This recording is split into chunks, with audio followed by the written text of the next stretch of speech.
সহি শুদ্ধ করে কোরআন শিখতে ৪ আলিফ টেনে পড়ার নিয়মগুলো অবশ্যই শিখুন। কারণ কোরআন শরীফের ভিতরে হাজার হাজার জায়গায় রয়েছে ৪ আলিফ টেনে পড়ার নিয়মগুলো। ৪ আলিফ মত মানে ৪ আলিফ টেনে টেনে পড়তে হয়, এরকম নিয়ম কানুন ৫টি রয়েছে। এই ৫টি যদি আপনি শিখতে পারেন তাহলে কোরআনের ভিতরে যত ৪ আলিফ টান রয়েছে আপনি এই নিয়মগুলো অনুযায়ী আপনি সহজেই বুঝতে পারবেন, বুঝে সহিশুদ্ধ করে তেলাওয়াত করতে পারবেন। কোরআন শরীফ সহিশুদ্ধ করে পড়ার জন্য ৩০টি পর্ব সাজানো হয়েছে, তারই আজকে ১৭ নম্বর পর্ব এবং এই ১৭ নম্বর পর্বে রয়ে থাকবে ৪ আলিফ মত ৫ প্রকার। তার প্রথমটি মদ্দে মুত্তাসিলের পরিচয়।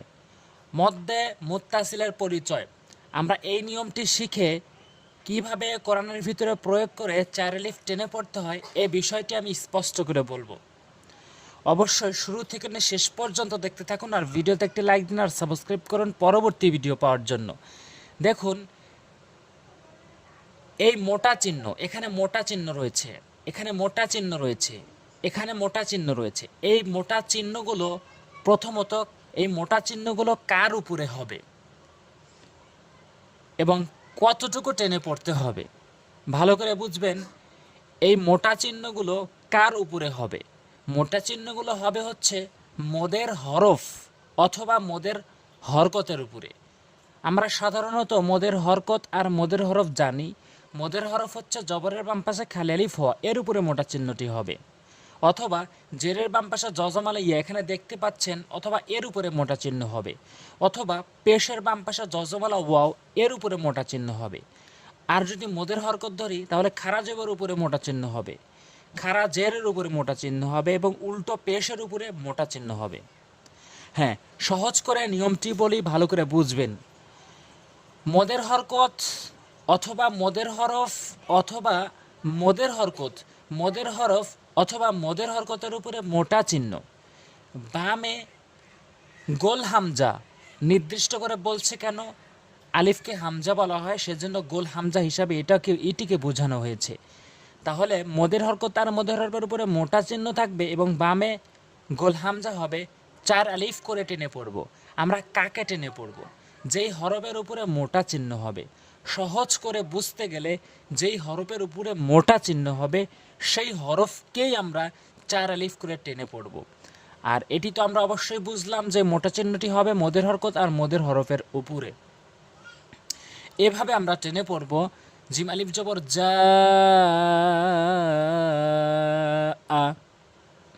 ৪ সেকেন্ড, ৩-৪ সেকেন্ড আমরা লম্বা করে টানবো। এরপরে ওয়াজি, ও জবর ওয়াজিম ইয়াজের, এটি কিন্তু জেরের বাম পাশে জজমালা ইয়া মদের হরকত এর উপরে মোটা চিহ্ন হয়েছে। জিম তাহলে মদের হরকত বা মদের হরফের উপরে মোটা চিহ্ন হওয়া, এখানে মদের হরফের উপরে হয়েছে, মদের হরকতের উপরে হবে। এই লাইনের উদাহরণটি এই লাইনে দিবে। ওয়াজি ওয়াজি বাজের বি সিনপেশে সু, এই যে উপরে মোটা চিহ্ন বামে গোল হামজা, নিয়ম অনুযায়ী কিন্তু তাই রয়েছে। অবশ্যই আমরা ৪ আলিফ করে টেনে পড়ব। এরপরে দ্রুত রিডিং পড়ার জন্য অনেকে আছে যারা দ্রুত রিডিং পড়তে পারে না, অনেক দিন হলো কোরআন তেলাওয়াত করে কিন্তু দ্রুত পড়তে পারে না, স্লো হয়ে যায়।